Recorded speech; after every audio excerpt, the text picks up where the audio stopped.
He wrote, "Now I sit me down in school where praying is against the rule, for this great nation under God finds mention of him very odd. If scripture now the class recites, it violates the Bill of Rights. And any time my head I bow becomes a federal matter now. Our hair can be purple, orange, or green. There's no offense. It's a freedom scene. The law is specific. The law is precise. Prayers spoken aloud are a serious vice.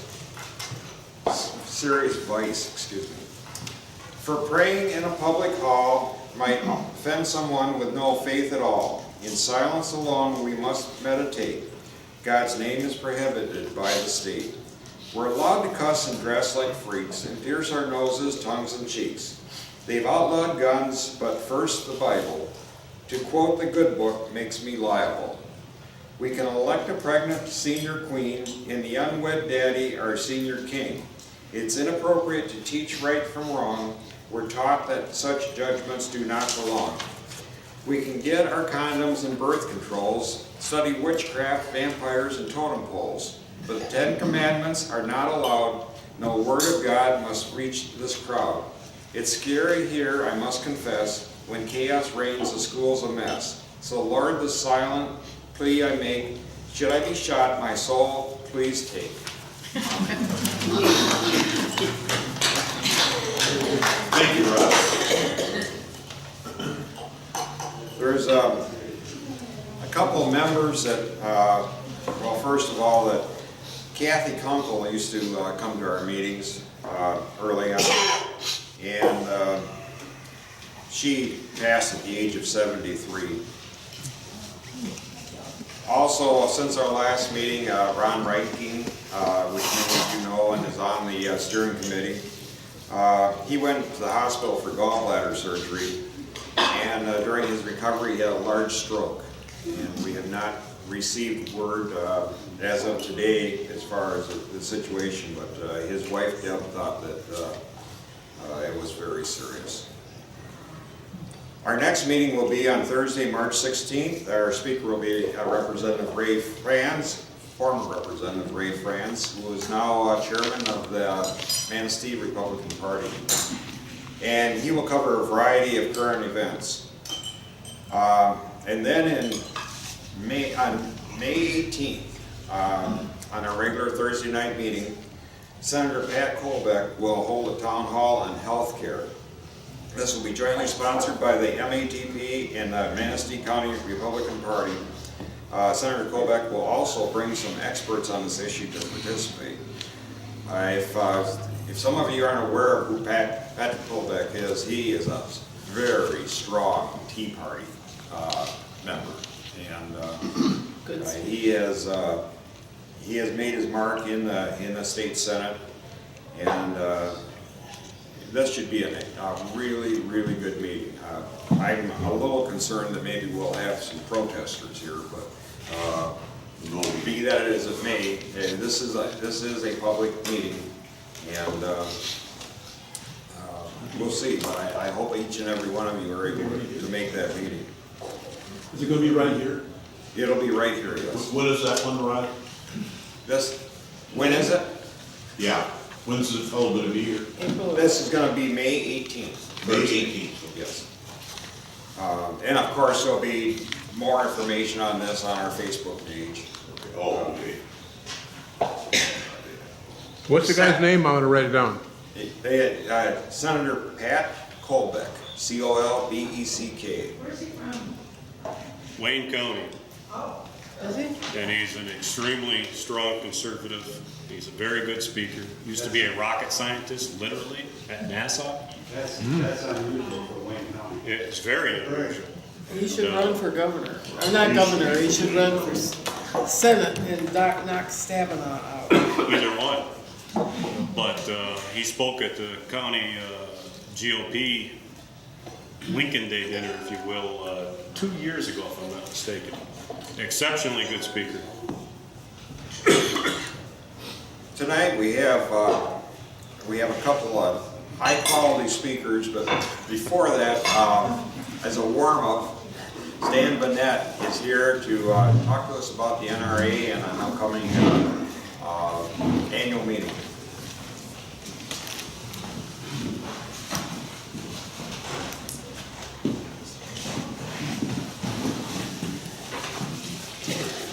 Some of you maybe remember me from last year. My name is Stan Burnett, my wife Dee.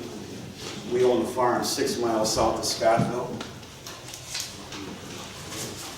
I'm a former Marine, a Vietnam veteran. I was a flyer with the 1st Marine Army in Southeast Asia. Having said all that, I am a big-time supporter of the Second Amendment. I hope all of you are. Yes. Do I hear it? Yeah. Our Friends of the NRA Banquet is March 25th. It's a Saturday. It's at Lincoln Hills Golf Club, just north of Ludington. And my wife is passing out flyers right now. This is our 3rd NRA banquet here on this side of the state. And before this, I did 18 Whitetails Unlimited banquets in Ludington, Manistee and Ludington. I worked in Manistee for 25 years. And I retired from Whitetails, and then 2 years later I get a call from NRA who says, hey, if you'd like to put a banquet on this side of the state. They never had a banquet on this side of the state, except for Traverse City. I said, sure, I'll try it. And it's getting larger every year. I think this lady here won our Gun of the Year one year. Yes, I did, a beautiful Kimber. Did you shoot it Jared yet? shoot it. I gave it to my husband and he shot it. Yeah. It's too big for my hand. Oh, It's yeah. a big gun. It's a gorgeous. Anyway, it's March 25th. I have tickets, if anybody wants tickets. And the Gun of the Year, I have to put my eyes on, is a Daniel Defense M4 carbine. That's the one in the corner right here. Oh. And if you wanted to buy that, it's a $1,700 gun at the store. We're selling tickets, 3 for $20.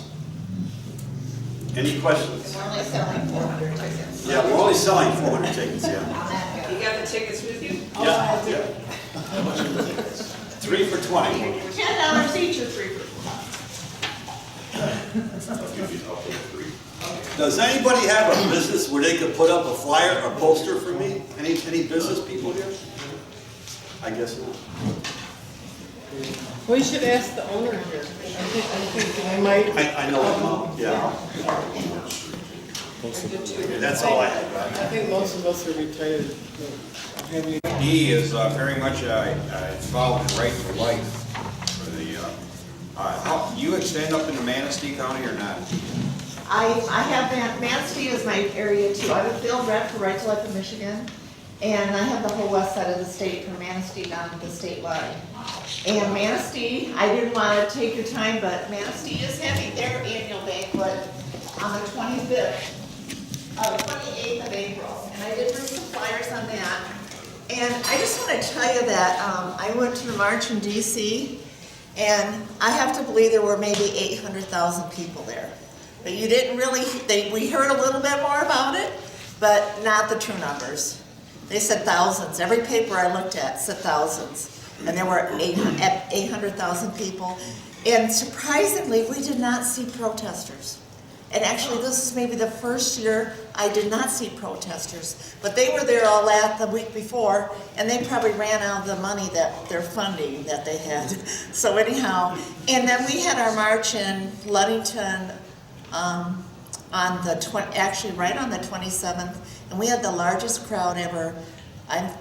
About close to 200 people, and we did have 3 protesters there. Did they have a little big hats on? No, they did not. They had the sign, so. But I have information on that. Yes.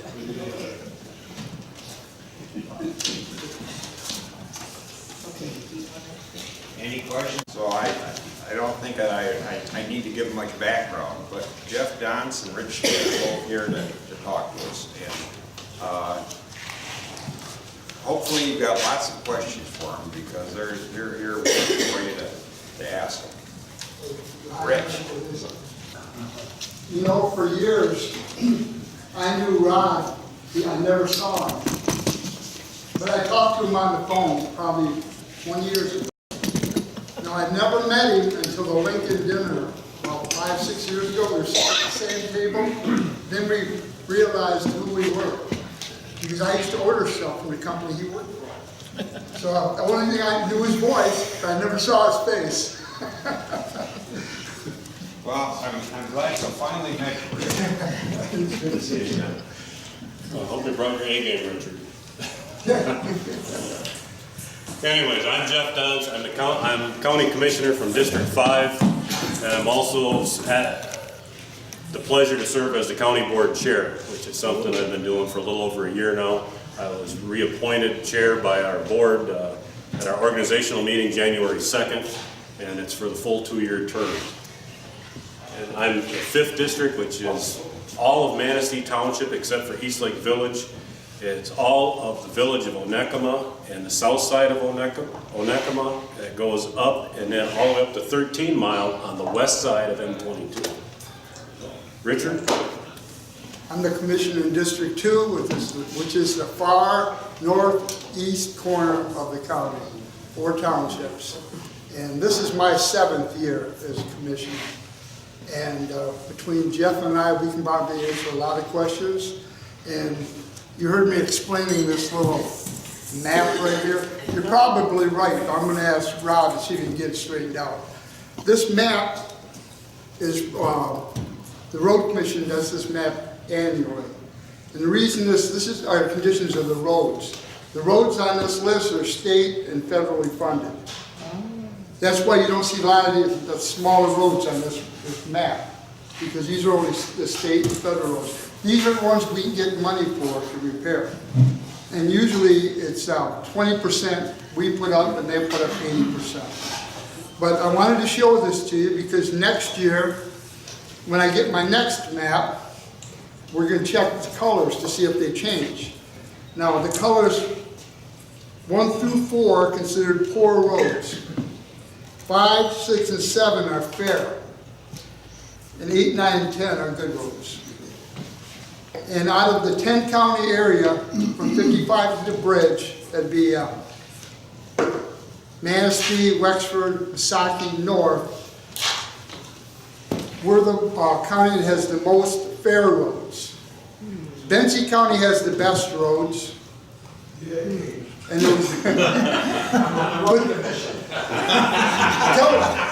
tell them why you got the best roads though. They have a road tax on the balance. They pay for a road tax. That's why the roads are a little better. That was brought up at our meeting.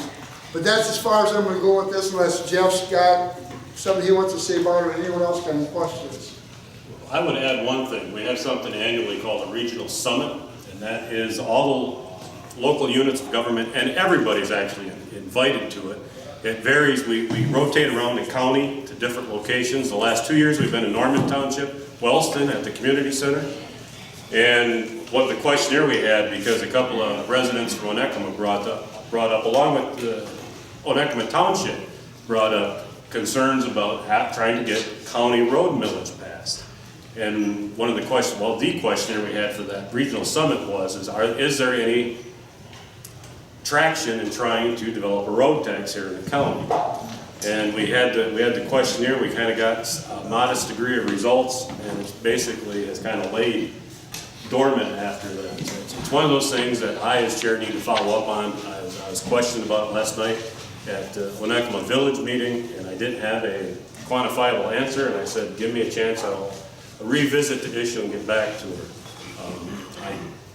I personally doubt that road millage would be something that the county residents would be interested in voting on at the moment, but that's just an assumption on my part and nothing more than that. Okay. You want to go on with some of the things that's going on? Well, I'll tell you what, just for a little red meat out there, how many people saw the presser today out of President Trump? Did anybody see that? A few things. I'm telling you, What was it? the press, the press Conference. conference that was down, I believe, in Florida this afternoon, if I'm not mistaken. No, at the White House. Was it at the White House? Yeah. On the Florida Saturday. Yeah, and that was one of the most entertaining press conferences I've ever seen. And I almost think everybody needs to give himself a hand of applause for getting President Trump elected. You know, the tone that's coming out of so much of the national media right now, it's frustrating. I think we all can agree on that.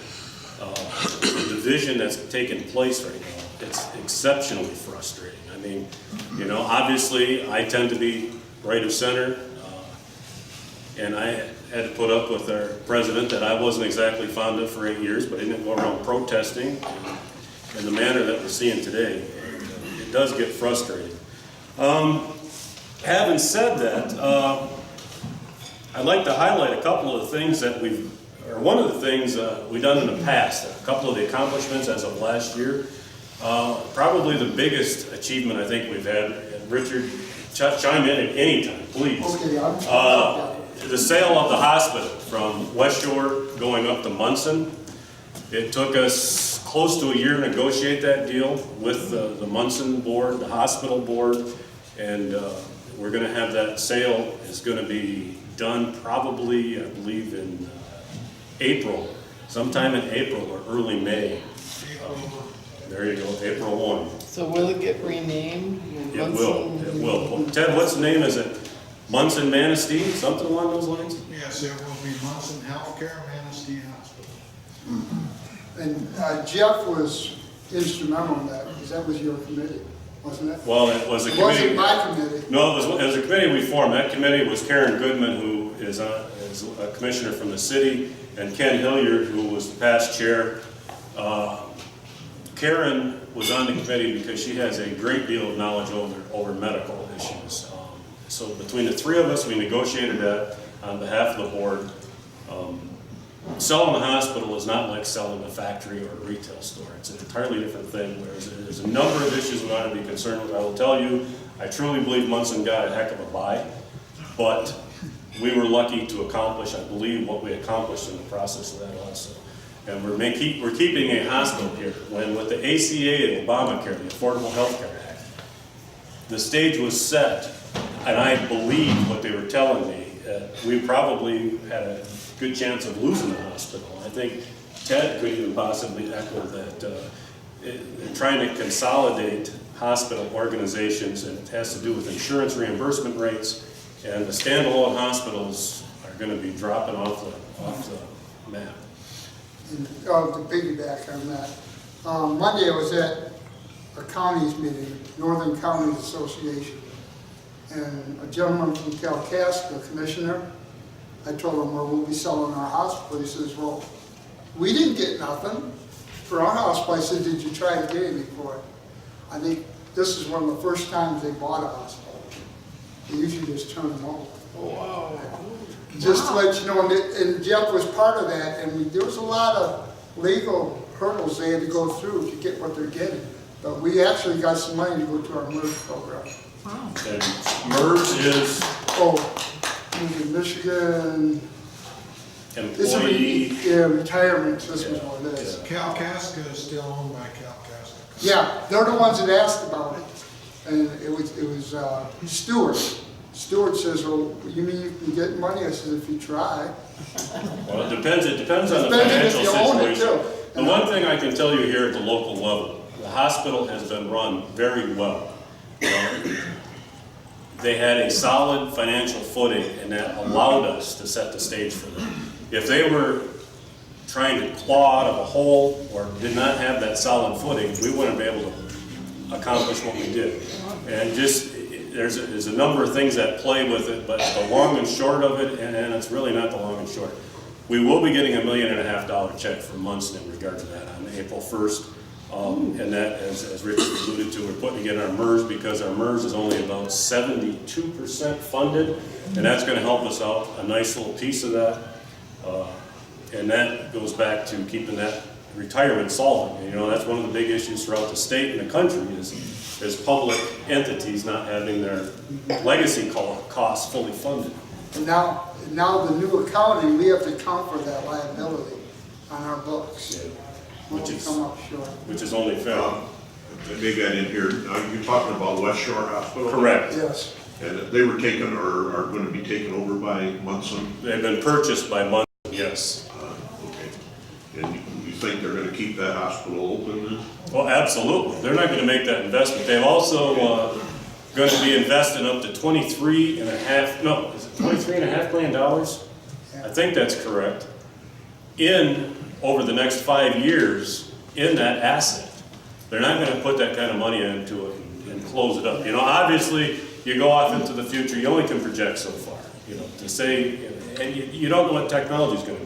You know, at one point in time in our history, Coast Guard stations were how far up and down the coast, which technology has allowed to change that thing. Who knows what the future brings? Sure. But this might mean that, No, go ahead. that some tests that we now have to go to Traverse for, be able to get them in Manistee. Correct, Oh, good. correct. My question was, could you repeat the percentage at which the MERS is now invested in? I believe we're at, I want to say it's 72%, 70-some percent. 72, 73%. Is there a state mandated level you're supposed to be at? No.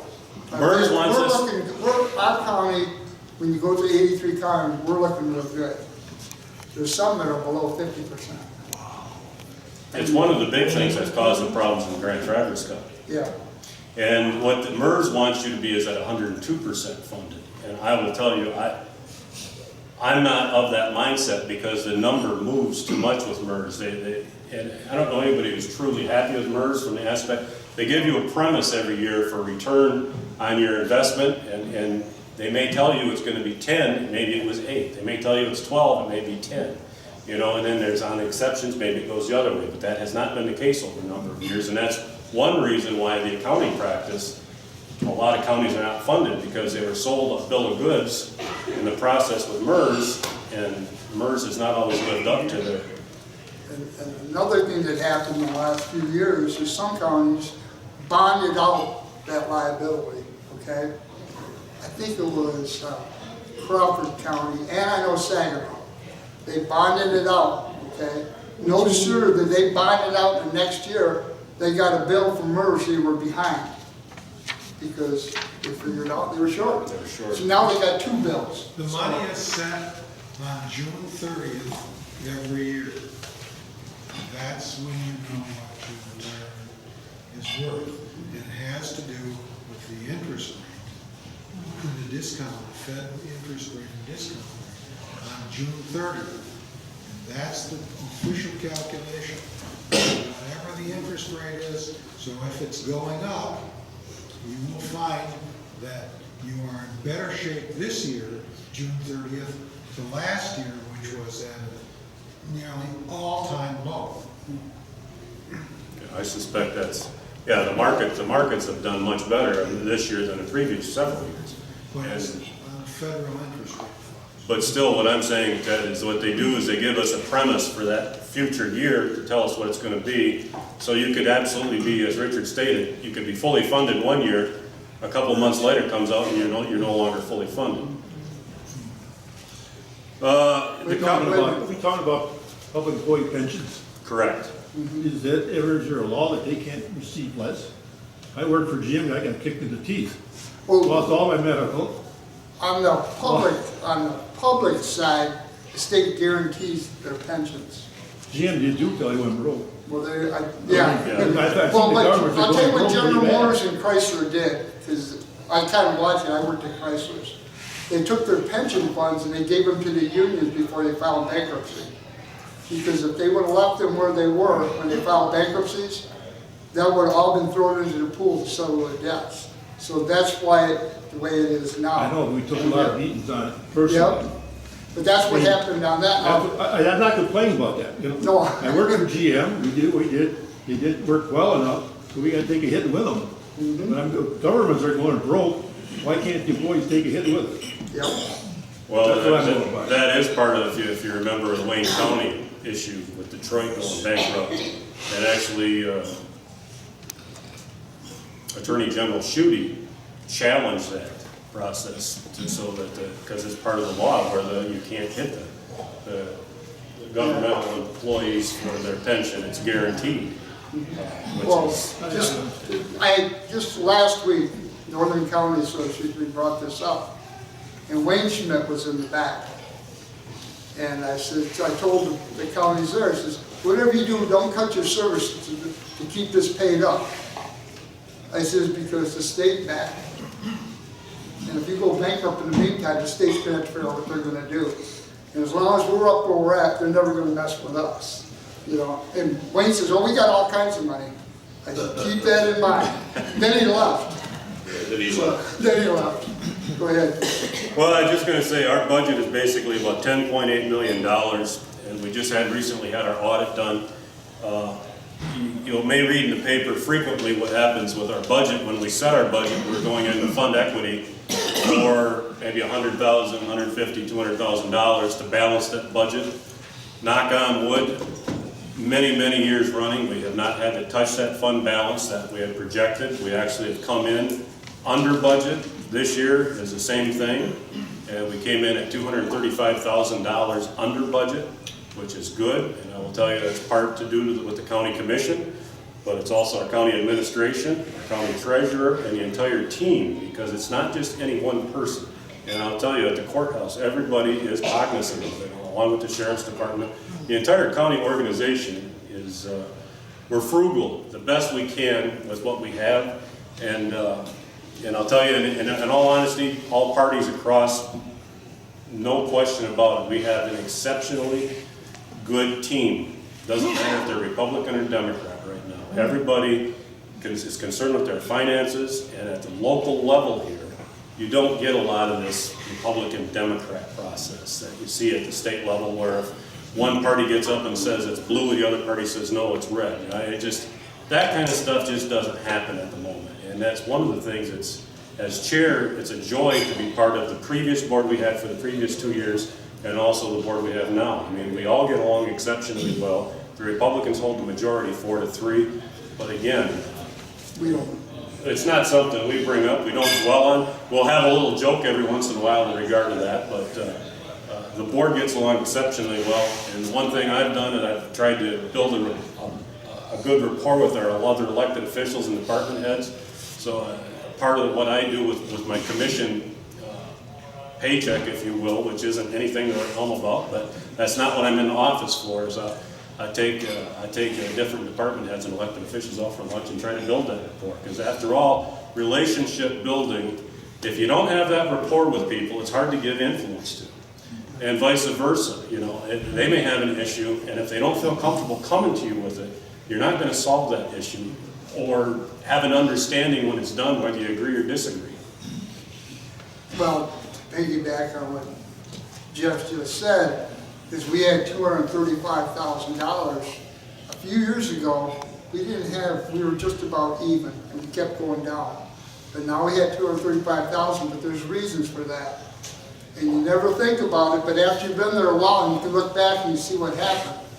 Well, what actually happened in Manistee County is we took in, we were saving money in our capital improvement fund for that sewer. Along by the hospital, from the 22 down. And it was going to cost us $1 million, okay? We had like $450,000 saved. Well, Jim Krochek and I got invited up to the tribe for their groundbreaking, and we went there. And I turned to Jim, I says, this is where we ask for money. I says, so we did. Him and I asked, I says, can you help us out with this sewer project? I says, because we're going to be short a lot of money, so you give us a little bit to help us out. Next thing you know, the tribe paid for that. Well, that freed up all that capital improvement money that we had.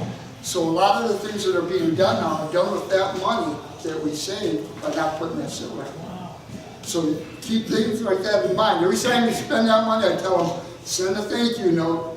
Otherwise, we'd still be paying for that sewer, because it was our obligation to do that. But they took that on. So. Between the tribe and the township, it saved a ton of money for the county. And we got a new sewer line out of it that, so the old one's been abandoned. Yeah, we sealed off. And that's another thing. One of the things I've attended a few 3-4 meetings on, and that is the sewer project that's being proposed from Arcadia up to Onekama, and then to the facility on Don's Road that the tribe owns. And then also, it's around Bear Lake itself, which is the village of Bear Lake Township, and Pleasanton Township. Those three are looking at coming into that also. 3 of those governments have passed resolutions trying to facilitate that at the moment with some USDA funding. And we're still waiting to hear, I believe as of now, from Bear Lake Village and Bear Lake Township. But that's another one of those projects that is it's kind of been spawned a little bit out of this original one from Manistee Township and the tribe. Yeah, we have the, Arcadia only did their resolution so they get some money back on another project they were gonna do. It's not a done deal in Arcadia yet. Oh, I'm sure it's not a done deal, but it is, it's This is sewer? sewer line, correct? yeah, The last time they did it on Bear Lake, they found they didn't have enough water. Well, that I don't know anything of the past history on that, but that's, I believe a few years ago in Bear Lake, actually, they tried to put their own wastewater treatment plant into that, and it didn't pass.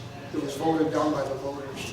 But now it's gonna have to happen, because all those sewer systems, septic systems, are not gonna be reauthorized. Unless you see the cottages right before you get heading north out of Bear Lake on your left, right by the lakeside, you'll see there's a up above ground septic tank. That'd be the only way to put them in. That has to be sucked out. So eventually they're gonna be taken in and have to have a wastewater treatment plant all around there. And it's something that, well, They showed that the water, the lake water was even better than it has been 20 years ago. but that's what, District Health takes care of that. District Health is the one that issues your permits. let me tell you what I know, and I won't argue water quality at all.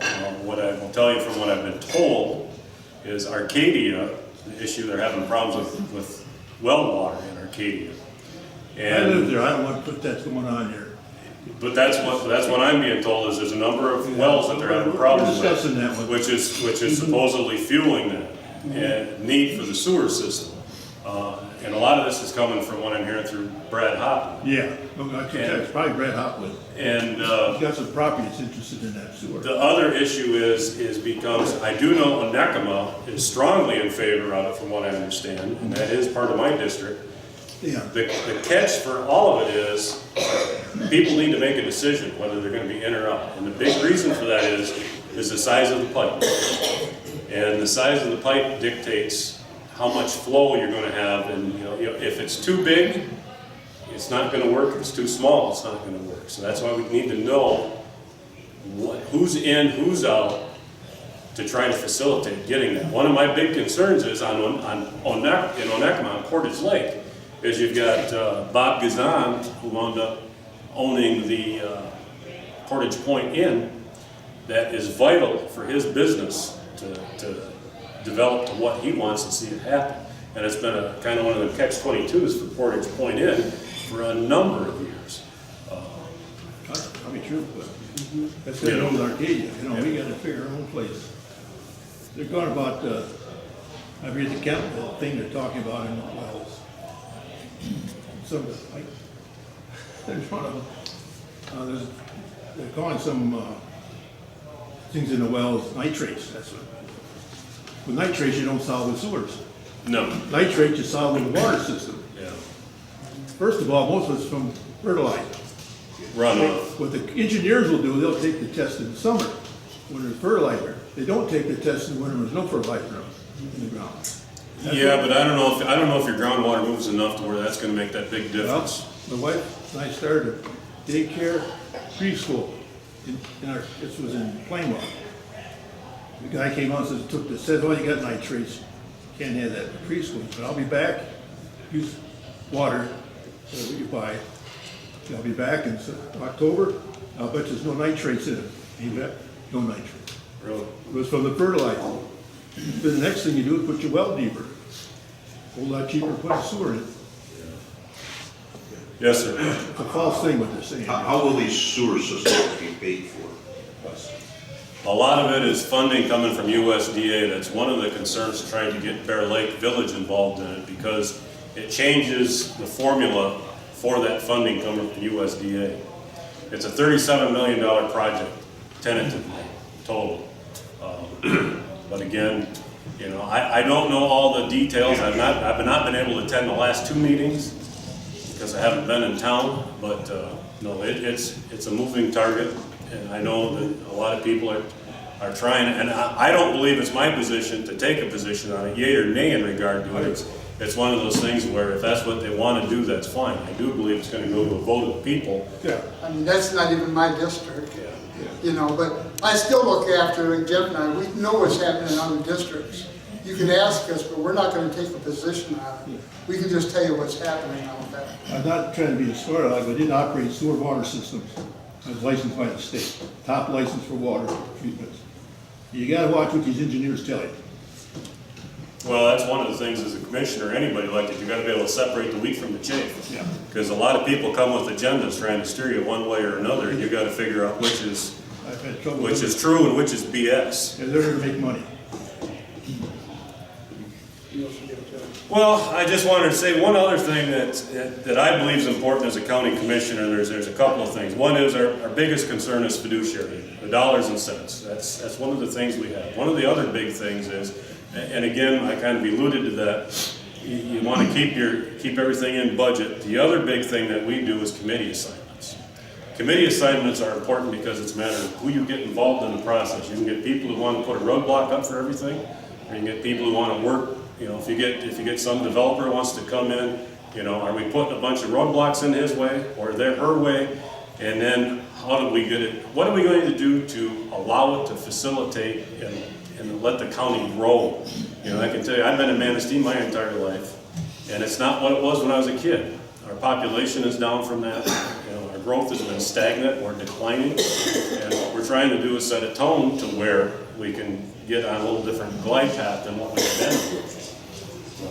And we're also conduits to our governments from the township, villages, and city up through our state and federal legislators. Now, you know, obviously, I've alluded to the point that I'm right of center, obviously, and regardless of what you think of our federal senators, I can't come in here and throw a bunch of snowballs at our federal senators or anybody who's in that office because I have to try to have a rapport with those people.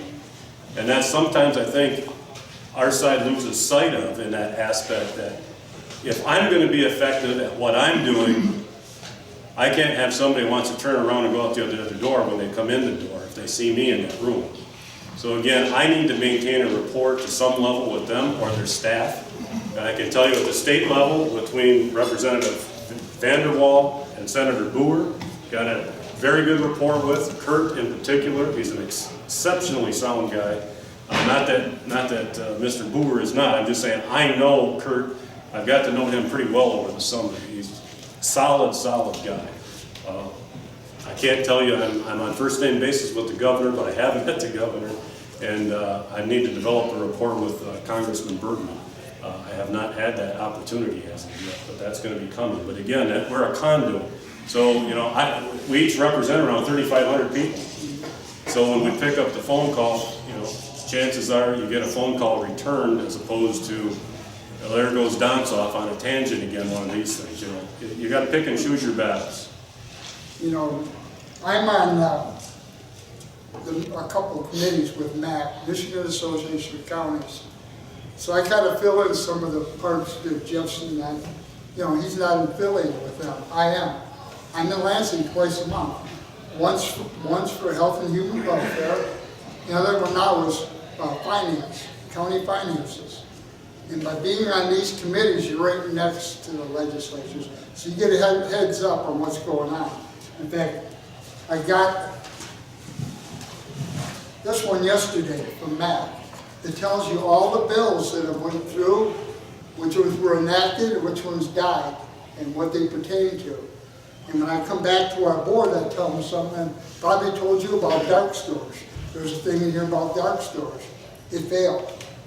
But it'll be brought back up, and everything's listed in here. This fall, Region 2 is going to have an open seat on the MAC board. I lost last time by 1 vote. They told me that I have that vote come this fall. if I get on that board, I can help all of our counties out, because I'll get the inside scoop on what actually is happening out there. I found out, now there's a school in Cal, we've been trying to get that for a community center. I found out when I was in Lansing, or one of my committees, one of the people who works at MAC, that we missed out on a grant that would have bought that school. Oh. But if I was there and I could see that, that would help all our communities, because everybody's got something in their community. And there are a lot of programs out there to get the money. And hopefully if I am on that board, I will be able to show you what we got. But I'm on the northern counties, that's every county north of 55 in the UP. I'm on that one, I go there once a month. I'm on the Northern Michigan Regional Entity, which is a mental health regional. That's 21 counties. I go to these meetings twice a month in Gaylord, once in Grayling, twice in Lansing, plus my meetings here. So I try to keep informed of what's going on. You know, I might not agree with them, but I can tell you what actually is happening. Richard puts a lot of miles on, I can tell you that. When I was on the board, when I was on the board previously, 96 or 2002, I was actually on, I was the vice chair of the Environmental and Regulatory Affairs Committee down at MAC. So I go down, basically, I think it was about every quarter. But again, it's, the more meetings you attend, my wife said to me the other day, she said, "Oh, you get tired of it?" I said, "Well, it depends if I'm moving the ball forward or not." You know? And again, if you're not there, Bill Bobier used to have a saying, the country is run by those who show up. And if I don't attend the committee assignments I have, and if I'm not active, I'm not gonna have influence in that process, which is what I believe I'm elected. So Anyone have any questions? Yeah, Rich, can individuals get those magazines, or? I only have one copy. You're welcome to take a look at them, just so I get them back. But I mean, you probably can look it up online. Matt, no, well, maybe I'll make a phone call. Maybe I can get some, if I call them Mac. Yeah, but there's probably a website, you can just go and check Yeah, it it's out probably on online. the website too, the MAC website. Okay. Just go Michigan Association of Counties. Yeah, On that's like, Google search and it should come right up. that's like this report here. If you want to know about your roads, if they're scheduled to be fixed, go to Networks Northwest Transportation, and one of the sub things will be transportation. Get into transportation, and then type in your county, and that'll go there, take you to your county, put in the road in question, you want to get it fixed, status of it, and they'll send you a message back. Okay, are counties going to benefit by this road fuel tax money? We're about $800,000 more coming into the budget this next fiscal year for the road commission. It's a drop in the bucket. Yeah, not But gonna but I will also quantify that by saying it's a significant portion of their budget. They've got, anywhere from a $6 to $8 million budget. $800,000 is a big chunk of that for an increase, but it's around $200,000 a mile to rebuild a road. So it doesn't go that far. Yes, sir. I want to thank you for mentioning the Benson County roads. What we did is we got about $1 million from taxpayers to do that. And I don't, because I'm just low on the total roll, but they meet every month with 13 townships. They each one with all the projects they want to do, and they decide which ones to do. And we've been able to just, like, I don't know, have you ever been down to Upper Heron Lake? We have the northwest side or the southwest side of that was really just full of potholes. A year ago, we did half of it, and this year we finished it, and the people say, "Man, I just go for a ride just to roll all the way around the lake." And I said, "I don't remind me that few bucks I spent, that 1 mil. And when I got roads like this, my car will live a lot longer." And we did 17 miles of it. I mean, the state takes care of the main thing, finances, but the small roads in that, we have to take care of. And we did 17 miles this year. We put on the end when we're doing something, if there's a little money left, we'll just extend a little farther. So just the landowners, the people who have to drive on the roads are really percent. So, Just for wrong information, by talking to them, we got a very good relationship with Benzie County. And just to give you an idea of a glimpse into that report right now, our medical examiner, Dr. Gosl, I don't know if I should, is it Dr. Goslanowski? I think that would be the correct title. She's moved back here. She originated from Manistee. She is back in, and it's medical examiner is not a high paid position, like $20,000 a year plus so much for autopsy. And we're in the process of dotting the I's and crossing the T's to work out that cooperation between Manistee County and Benzie County. I've also contacted Mason County, and their medical examiner may be getting on to the point where they may be looking for trying to keep that door open so maybe we can do 3 counties. And it makes it a little better for everyone in regard to that. And you mentioned the roads and the millage. Right now in Manistee County, it's a little over $500,000 if we were to allocate 1 mil for the roads. But it's good to know that that's up in Benzie, because I can talk to our road commission manager and that board and tell them that that's a good source for some information that's pertinent to see what's going on up there and how well it's been received. and monthly meeting really pays off because somebody comes from each township and they talk about it. And they evaluate, they actually vote on it. Well, let's do that project for so they need it. It's really worked well for 2 years. Well, that's kind of unique to our road commission map here. Manistee works with Misaki County of 3 counties, and when they get the federal money, the 3 of them will get together, and 1 county gets to repairs in some of the roads. So every 3rd year, we would get a repair unless an emergency comes up. But that's the way it works with our federal funds, because you don't get enough money every year. So they combine the 3 of them and move it to 1 project. And another thing now, Benzie County just got $43,000 for substance abuse at our last meeting last month. I'm on the substance abuse committee, and we voted that through. And I don't know if you know how substance abuse money, what you have, is that's a restricted fund of money sitting out there for your own county. Benzie's got $250,000, Manistee's got $250,000. You put in for that money for programs, okay? And for years, no one paid attention to the money. So I keep track of the money. In fact, Traverse City asked me to do something for them. But it's their restricted silo of money.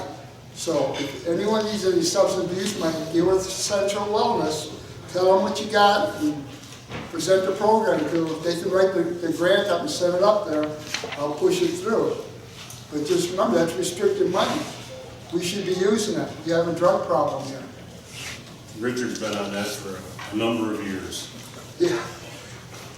Just out of curiosity, I spoke about the regional committees you each belong to. How about within the county? I mean, the county commissioner they have committees that you guys belong to, and then you have responsibility to go to what, township meetings and. We don't have that's a courtesy. I go to township meetings frequently and the village of Winnetka frequently. I'm not there at every one. Those are courtesies that us as elected officials at the county level do, and it builds that rapport with our townships. Which brings up to another topic I wanted to discuss. And this is very fresh. Last week we had our strategic plan review at the county level. It's something we do annually, and with 2 new commissioners on board, we wanted to go through that again. So we had one of the things, and we didn't finish that review process, but that's another meeting coming up this next month. But today at our intergovernmental meeting, which is Manistee Township, Filer Township, the tribe, the city of Manistee, and the county, and what I'm starting to push is the concept of county zoning. And I see that from an economic development standpoint. There are many issues at play why I think that's a way to go today. And I don't want it to be one of these deals where we're trying to do this with the thumb over the top of the townships. I want it to be inclusive. I want it to be of value to the townships. But there's logic to having verbiage parallel throughout the townships or the county. for sake of discussion, if everybody was on board the county zoning and the verbiage is all the same, you don't have to pay a lawyer for 3 different times when the same issue comes up in each of the townships, you know. I'm not selling it as a concept of a value as much as I am for economic development. So standardize the language that's used? More standardized, it gives you a better overlay, but again, and I can tell you whoops, Dorothy, why'd you do that? Anyway, never mind. You got too much money. At any rate, one of the concerns I have when it comes to land use is I am adamant, very adamant, that I'm totally against the state to come in and try to give us an overlay district, telling us how we have to zone. And you see that come into play with rivers, where they tell you what you can and can't do, say 500 feet each side of the bank. You know, I detest the thought that somebody thinks in Lansing they can regulate our zoning better than we can, and that we're just, you know, basically the term in flyover country.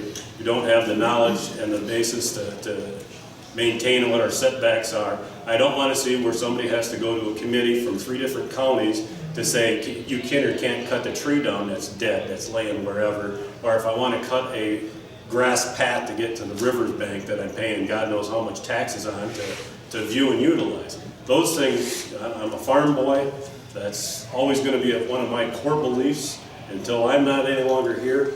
But again, I want this process to be inclusive. I do not want it to be a thing where the county's trying to come in and say, this is how you got to do it, this is why you got to do it. I want it to be a deal where everybody buys into the process. And at any level, whether it's the township or the county, it's only as good as the people you have involved in the process. So that goes back to committee assignments. We need to have good people involved in committee assignments. Jeff, are you talking? Go ahead, Dorothy. Are you talking about the county zoning over, as an overlaying township zoning? Basically what I'm talking about is county zoning as a whole contracted through the townships. The townships, I'm not looking for a freebie for the townships because the townships spend a lot of money on zoning. And whether it's the zoning administrator's wages, the zoning planning commission's wages, what I'm looking at, and there again, it's not something that the counties just can go and say, okay, Stronach Township, this is what you gotta do.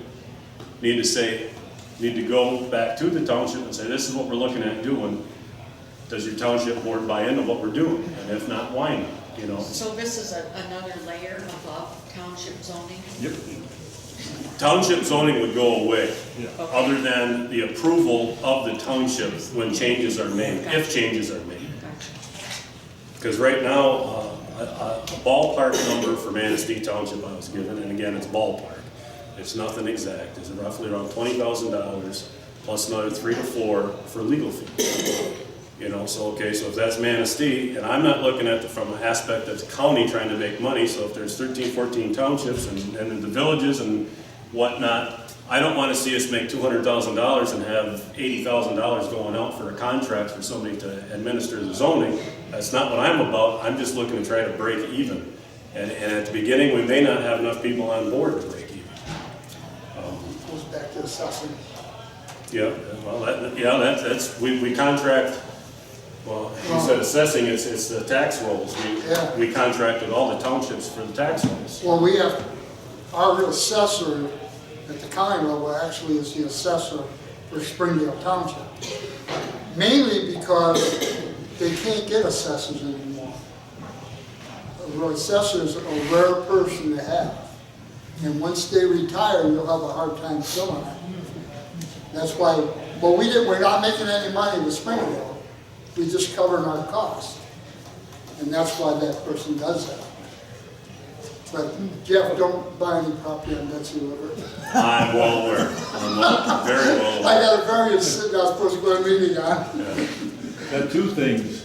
You look at the new energy bill, the state will decide if they put windmills in, they're gonna decide where they put them. They have no recourse to it. It's in the Representative Vanderwall has alluded to that if they are going to, if the state is going to mandate how much renewable energy the state's going to have. The only way they're gonna be able to do it is to have state zoning. And that, for an overlay, so they know where they can and can't place windmills. And up in Benzie County, as you are aware, that was very much a hot button issue, and it is down in Mason County. You know, one of my favorite examples of that is Joe Kennedy over on Martha's Vineyard off there. You know, the big green Joe Kennedy doesn't want to have anything off the coast of Martha's Vineyard because he doesn't want to see it in his view from God knows what. But yet he flies around in a private jet and tells us how we need to live our lives and worries about our carbon footprint as opposed to his own. And what renewable resources they have over there. And to elaborate one other thing in regard to renewals with windmills. Because energy is something that was my career working in the oil industry for a number of years, and it's not that I'm an advocate for the oil industry, but I will tell you this, and a lot of people won't realize, when you start talking renewables, whether it's a windmill or solar, it's not always sunny, it's not always windy. And what that does is add a tremendous cost factor to your grid and how you put the power on that grid. And if it makes you feel good to pay $25 for a $10 bill, more power to you. But that doesn't make me happy. And most people I know it doesn't make happy. But there are a few that want to do that type of stuff, and God love them. But If they weren't subsidized, they wouldn't happen. exactly. Yeah, those energy bills mandate at least, I think it's a 10 or 15% additional windmill power. If they come through. Senate Bill 438, and it also was based on Obama's EPA rules and regulations, which may change with Trump in there. And it also calls for elimination of more coal-fired plants. I asked Ray about that. I mean, Well, I read the whole they thing. just had an executive order, I believe, that came out of the White House today in regard to the coal industry. Yes, so we hope that that's reversed, because Ray Franz is the one that really pushed those two bills right through. I even asked him, why did you do that before now in a dead end time, you're halfway through the first year? Well, you can't change the EPA anyway. Well, I wouldn't agree with that concept, you can't I would change the too. EPA. That's Keep in what- mind, who put the EPA in place, and EPA is not a bad thing, but they've gotten carried away with the regulatory aspect. I think they lose sight of the authority they believe they had. Yes. They lack oversight at the congressional level. One question Pardon? on your county zoning. You haven't lived in Florida, have you? Pardon? You haven't lived in Florida. That's county zoning. It's a mess. You said you get the right people. It's not easy to get the right people. It takes forever to get a permit. Do they have townships in Florida? No. Because that's somewhat of unusual anymore, is having If you townships. give county zoning, what's the township gonna do? The higher you go in government, the less the township gets. The one thing I will quantify that with a little bit, from what I'm told, and I haven't asked the question in my travels, and I need to. What I'm told is generally your millage that goes to the townships in this state tends to be around 1 mill. In Manistee County, it's 1.5 mills. Yeah, about something like that. And because of that, they're allowed to do a lot more things, which is not a bad thing. I'm not saying it needs to be done at the county level or at the township level. But the thing of it is, at the county level, the township conceptually, as Bill Bulbier used to like to explain it, is 6 miles square is what they could ride in a day on a horse and feel comfortable about it. That's the way he used to like to describe it. And that's a long time. 20 It's a plus long years way ago. around. But I don't want to say its day has come and gone, but it's getting close to township government. And I like keeping it as close to the people as possible. But the other problem you get into is we're an aging population up here. The average age on some of these boards is 60, 65 years old. Same thing with the planning and zoning. And it's very difficult to find people that want to serve in this capacity. We look around the room here. How many young people do we have involved in the process concerned from our point of view? Well, Dorothy, not everybody's as young as you. We do have a person of 21 years of age in the House now. That's good. But again, I mean, it's something we need to be thinking about. How do we attract younger people? Who do we have in our family that has somewhat like-minded views, and try to get them involved in the process? I know I've got a 28-year-old at home. I said, Jason, you know, it's time to start stepping up to the plate. You need to start getting involved in it. You just can't sit back and worry about somebody else doing their share. It's time for people from the area to step up and start doing this stuff. You just can't rely on somebody else to always do these things. And you gotta remember that anyone that serves this capacity here can't really have a full-time job. Yeah. Well, Because you can, and I did my previous 8 years, but it's tough. It is tough. You better have a very supportive employer. And I did at the time when I did it for my previous 8-year stint. But no, it is tough. I mean, you're not going to be going like Richard does all over northern Michigan and down to Lansing and have a full-time job. That becomes very difficult. I did in my late 50s, early 60s. Who? I did. Oh, yeah? For 8 years. I ran the water and sewer. We had our fire department, we had a cop. I worked until I was 59. Then they told me I couldn't work no more. I did Arcadia, Arcadia when I was in my 70s, I did 8 years. In my 70s in Arcadia. Old people can do it. Yeah. I mean, I like my job too. I mean, Yeah, but at the end of the day, we've got to have somebody to replace us. Yeah. Because, You you know, gotta start as a doctor told me once, nobody leaves here alive. You know, we've got to try to reach out to our younger people. And that's the one thing I would challenge you at. Figure out a way to get somebody in their 20s, 30s, even 40s would be a good thing to get them involved in the process, get them interested to some degree. Because that's the one thing people from the conservative side of the fence is we're not activists by heart. I mean, you see what happens in Washington and even around the country right now, what's trying to be portrayed. And it's activists and people from extreme liberal positions don't have a problem drumming up. Of course, a lot of them get paid to go do those marches and stuff, and a lot of people don't realize that either. So what you're saying is we need young people, but they can't have a full-time job. No. So really what you're saying is you need to provide enough money for these young people, salary position, to hold these positions. What I'm saying, Dorothy, is we need to get young people involved in the process. If they can hold elective office and they get elected, I support that entirely. But we need to get them involved where they're willing to do the things for the party, whether it's the Tea Party, the Republican Party, knock on the doors, those type of things. They've got to be involved and, try to get the word out for this. Try to, be educated enough so when they have dialogue with their peers, they can have an educated, influential discussion in regard to that. Those are the things that I think our side lacks on. Fire departments too.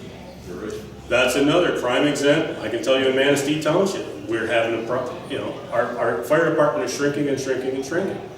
And there are answers and solutions to that, but it's not going to happen today. And the other problem that you get into is sometimes we put walls, silos that we operate in, and we're more concerned about our walls, our boundaries of our districts as opposed to looking at things from a little larger perspective.